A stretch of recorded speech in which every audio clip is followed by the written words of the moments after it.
Atlanta. So, tell me, why is this tour important to the history, to queer history, particularly feminist history in London? Well, I'm quite good friends with Siobhan, the filmmaker, and we started to talk about how we felt as though our history was being forgotten. Quite a few short films and TV programs have been made about squatting, and we had discovered that through talking to young feminists and other people that our history had been forgotten, and we felt as though it was important to remember and archive some of the things that we did as part of political history, activist history, and feminist history. And we talked for a while about making a book of photographs, which obviously we didn't make, hasn't been made yet. So Siobhan actually went ahead and did it and started making the Rebel Dykes film. And do you think queer culture is celebrated enough in London? I think it started to be, but it's still, especially in the past, it's still very much an underground history.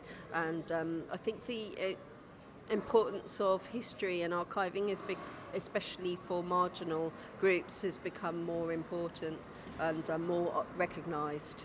And we're seeing a kind of a resurgence in interest in working class culture, Afro-Caribbean culture, and queer culture. And what do you think about feminism today? Do you think that do you think it's intersectional enough? Do you think it helps to look after the most oppressed women in the UK?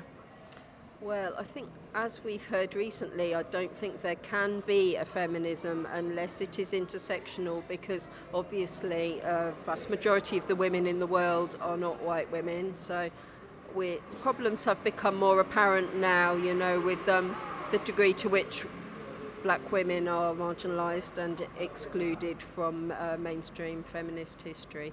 And I hope that some steps have been made to remedy this. And I saw Angela Davis speak recently, and I was very happy to see the amount of recognition she received. And what can we expect from the film? If you were to plug the film, how would you describe it? It's punchy, it's quite exciting, there's sexuality in it, and it's lively and it's political. Brilliant.